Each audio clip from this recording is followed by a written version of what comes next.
অনেক জল্পনা কল্পনার ইতি ঘটতে চলেছে অবশেষে, এবং সেই ইতিটা ঘটছে একটা সুখকর পরিবেশের আভাস দিয়ে। বাংলাদেশের জন্য সবথেকে ভালো খবর যেটা হতে চলেছে সেটা হচ্ছে বাংলাদেশের 23তম রাষ্ট্রপতি নির্বাচন যখন আগামী 20 আগস্ট, সেই নির্বাচনকে কেন্দ্র করে ডক্টর ইউনূসের মেটিকুলাস ডিজাইনে আবির্ভূত হওয়ার যত আলোচনা, যত গুঞ্জন, সেই আলোচনা গুঞ্জনের ইতি ঘটেছে বলে বিভিন্ন গণমাধ্যম নিশ্চিত করছে আজকে সন্ধ্যার পরে।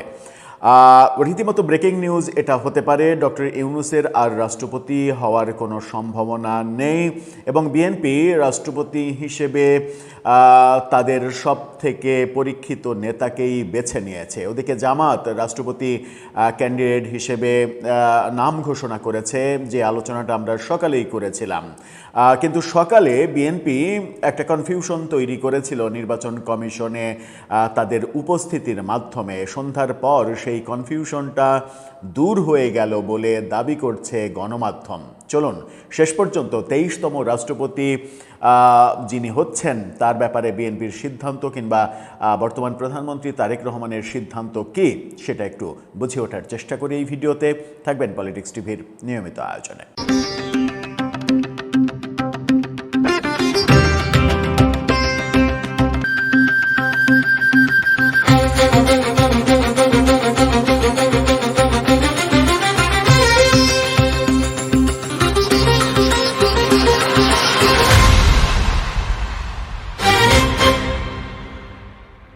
দর্শক, বলছিলাম 23তম রাষ্ট্রপতি নির্বাচন আগামী 20 আগস্ট, এর মধ্যে 13 আগস্ট মনোনয়নপত্র জমা দেওয়ার শেষ দিন। এরই মাঝে আজকে দেখেছি জামাত জোট তাদের মনোনীত ব্যক্তির নাম ঘোষণা করেছে। তাদের মনোনীত ব্যক্তি অলি আহমেদ, এলডিপির চেয়ারম্যান অলি আহমেদ, যিনি কদিন আগেই বলেছিলেন যে আমি যদি জামাতে যোগ না দিতাম তাহলে আমি নিশ্চিত রাষ্ট্রপতি হতে পারতাম, অর্থাৎ বিএনপিতে যদি তিনি থাকতেন তাহলে রাষ্ট্রপতি হতে পারতেন, অথবা বিএনপির জোটে যদি তিনি থাকতেন। কিন্তু তিনি ভুলে গেছেন যে বিএনপি ছেড়ে বহুদিন আগেই তিনি নিজের দল এলডিপি তৈরি করেছেন। যাই হোক, নিজেই স্বাধীনতার ঘোষকও দাবি করেছেন তিনি। সেই কাণ্ড কারখানার পরে আজকে জামাত জোট থেকে তাকে রাষ্ট্রপতি মনোনয়ন দেয়া হলো। মোটামুটি তিনি প্রায় 90টা মতো ভোট তো হয়তো পাবেন, বিরোধী জোটের ভোটগুলো পাবেন। বিএনপির 2/3 সংখ্যাগরিষ্ঠতা রয়েছে, সেই ক্ষেত্রে বিএনপির কোনো সমস্যা নেই। এখানে ভোট প্রয়োজন 350 এমপির ঠিক অর্ধেক, অর্থাৎ 176টা ভোট দরকার। 176টা ভোট হলেই যে কেউ রাষ্ট্রপতি নির্বাচিত হবেন, এটাই বাস্তবতা। সেই ক্ষেত্রে বিএনপি সকালবেলা একটা কনফিউশন তৈরি করেছিল। সেই কনফিউশন নিয়ে গণমাধ্যমে রিপোর্টও হয়েছে। এই রিপোর্টটা দেখে নিন। সেখানে 71 টেলিভিশন বলছে রাষ্ট্রপতি নির্বাচনে 2টি মনোনয়ন ফর্ম নিল বিএনপি। 2টা মনোনয়ন ফর্ম নিয়েছে, এবং বিএনপির নেতা প্রধানমন্ত্রীর উপদেষ্টা রুহুল কবির রিজভী এবং জাতীয় সংসদের চিফ হুইপ মনি, তিনি এই দুটো ফর্ম সংগ্রহ করেছেন। তখন থেকে একটা কনফিউশন তৈরি হয়েছিল যে তাহলে কে, দুইজনের অপশনে এখনও বিএনপি আছে। এবং সর্বশেষ যে অপশন দুটো নিয়ে সবথেকে বেশি আলোচনা হয়েছে, মির্জা ফখরুলের পাশাপাশি ডক্টর ইউনূসকে নিয়ে আলোচনা হয়েছে। যদিও সেই আলোচনাটা গণমাধ্যম এবং সামাজিক যোগাযোগ মাধ্যমেই বেশি হয়েছে, বিএনপির তরফ থেকে কোনো ধরনের কোনো সিগন্যাল দেয়া হয়নি। কিন্তু আমরা বিভিন্ন সূত্র থেকে যেটা জানতে পেরেছি সেটা হচ্ছে যে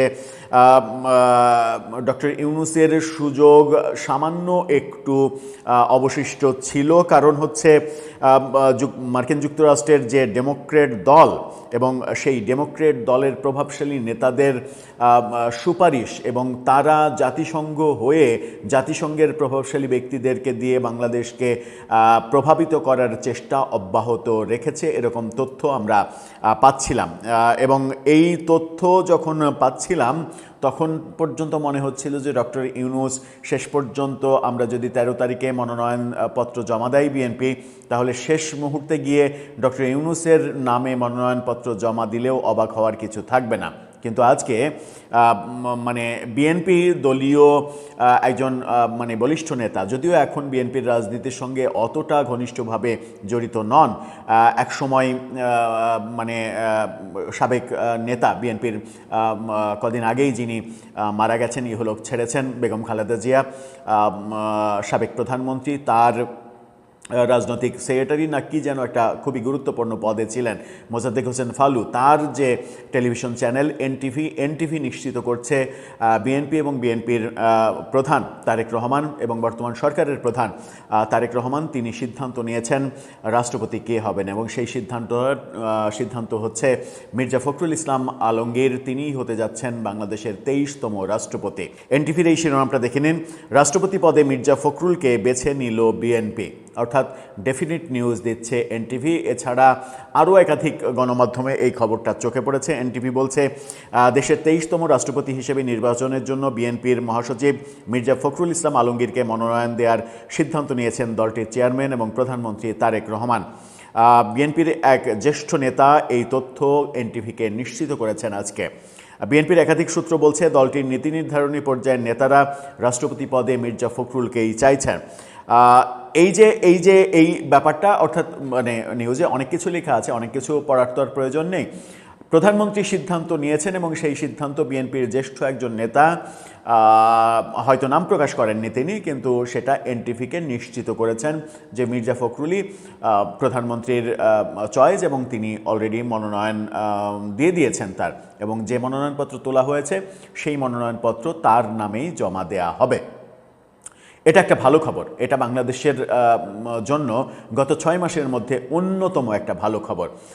যতটা না মির্জা ফখরুল ইসলাম আলমগীর তাকে রাষ্ট্রপতি করা হচ্ছে, এটা আমি মনে করি যে বিএনপির মধ্যে, দলের মধ্যে সবথেকে যোগ্যতম ব্যক্তিকেই করা হচ্ছে।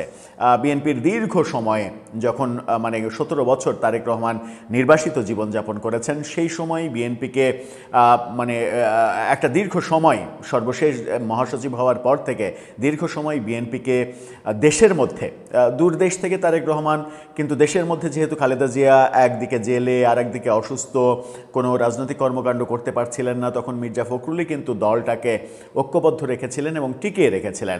সুতরাং সেই পুরস্কার তার পাওয়ার মানে কথা ছিল এবং পাওয়া উচিত ছিল, সেটাই তিনি পাচ্ছেন। এটা বিএনপির ভালো সিদ্ধান্ত তাদের দলের দিক থেকে। অনেকের সমালোচনা থাকতে পারে মানে মির্জা ফখরুলকে নিয়ে, তার পারিবারিক ব্যাপার নিয়ে অনেক সমালোচনা অনেকে করতে পারেন, সেগুলোতে নিশ্চয়ই বিএনপি কান দেবে না, আর সেগুলো খুব একটা ম্যাটারও করে না। কিন্তু তার চেয়েতেও বড় খবর হচ্ছে যে লবিংটা ডক্টর ইউনূসের পক্ষে চতুর্দিক থেকে হচ্ছিল যে তাকেই রাষ্ট্রপতি করতে হবে, সেটা করলে যেটা হতো সেটা হচ্ছে যে 1.5 বছরের শাসনামল আমরা দেখেছি ডক্টর ইউনূসের, তিনি প্রতিহিংসার চাষাবাদ আর নিজের স্বার্থ উদ্ধার করা ছাড়া কিছুই করতে পারেন না। এবং আমেরিকার সঙ্গে যে চুক্তি, মাত্র নির্বাচনের 3 দিন আগে, 72 ঘন্টা আগে যে চুক্তি, সেই চুক্তির মাধ্যমে যে বিএনপি সরকারকেও বিপদে ফেলেছেন তিনি, সেটা বিএনপি সরকারের টের পাওয়ার কথা। সম্প্রতি আমরা একটা টক শোতে দেখলাম যে ডক্টর ইউনূসের প্রেস সেক্রেটারি যিনি ছিলেন শফিকুল আলম, ওয়াদার সম্পাদক, তাকে একেবারে নাজেহাল করে ছাড়লেন ডক্টর আব্দুল নূর তুষার সেই টক শোতে, এবং তিনি বললেন যে এই যে চুক্তি হয়েছে, সেই চুক্তিতে ট্রেড এক্সপার্ট কারও মতামত নেওয়া হয়েছে, কাউকে দিয়ে কি এরকম বিশ্লেষণ করানো হয়েছে যে এই চুক্তিটা ঠিক নাকি ভুল? শফিকুল আলম বলেছেন যে বশির যিনি ছিলেন বাণিজ্য উপদেষ্টা, আকিজের সন্তান, সেই বশির সাহেব তিনিই তো ট্রেড এক্সপার্ট। সেটা নিয়ে প্রচণ্ড মানে হাসি ঠাট্টা করেছেন রীতিমতো আব্দুল নূর তুষার, এবং মানে শফিকুল আলমকে রীতিমতো নাস্তানাবুদ করে ছেড়েছেন এই চুক্তি নিয়ে, যে কী এমন স্বার্থ ছিল যে ভোটের মাত্র 3 দিন আগে এই চুক্তি করতে হলো। এই চুক্তি না করলে কি বাংলাদেশ থাকতো না? 3 দিন পরে যদি তারেক রহমান এই চুক্তিতে স্বাক্ষর করতেন, তাহলে কি দেশের অনেক বড় ক্ষতি হয়ে যেত? এই প্রশ্নগুলো উঠেছে, এবং সেই সর্বনাশ যিনি করেছেন তাকে যদি আবার বিএনপি রাষ্ট্রপতি করত, তাহলে দুটো ক্ষতি হতো। একটা হচ্ছে যে দেশে হিংসার চাষাবাদ আবার বাড়ত, এবং রাষ্ট্রপতি যেহেতু সেন্সিটিভ পদ, এবং বিএনপির রাষ্ট্রপতি ব্যাপারে রাষ্ট্রপতি ম্যানিয়া রয়েছে। রাষ্ট্রপতি ভাগ্য বিএনপির খুবই খারাপ। সেই ক্ষেত্রে বিএনপির দল হিসেবেও বড় ঝুঁকির মধ্যে পড়তে পারত। রাষ্ট্রপতিকে ব্যবহার করে বিএনপির বিরোধী পক্ষ নানাবিধ কুটিল ব্যাপার স্যাপার করে ফেলতে পারত বঙ্গভবনে বসে, এরকম আলোচনা চতুর্দিকে রয়েছে। এখন ১৩ তারিখ পার না হওয়া পর্যন্ত তবুও যত খবরই যত নিশ্চয়তায় আসুক না কেন, তবুও নিশ্চিত মানে বলাটা খুব কঠিন। কারণ আমরা দেখেছি যে শপথ গ্রহণের মাত্র ৩ ঘন্টা আগে, অর্থাৎ এই সরকার যখন শপথ নিল তার ৩ ঘন্টা আগে আমরা জানতে পারলাম যে পররাষ্ট্রমন্ত্রী হচ্ছেন ডক্টর ইউনূসের নিরাপত্তা উপদেষ্টা, যেটা কেউই প্রত্যাশা করেনি, কল্পনাও করেনি। সেরকম কিছু যদি ম্যাজিক্যাল ঘটনা ঘটে যায়, অবাক হওয়ার কিছু থাকবে কি? দর্শক, আপনার কাছে সেই প্রশ্ন রেখে শেষ করছি। আপনার উত্তর জানিয়ে লিখতে পারেন আমাদের কমেন্ট বক্সে।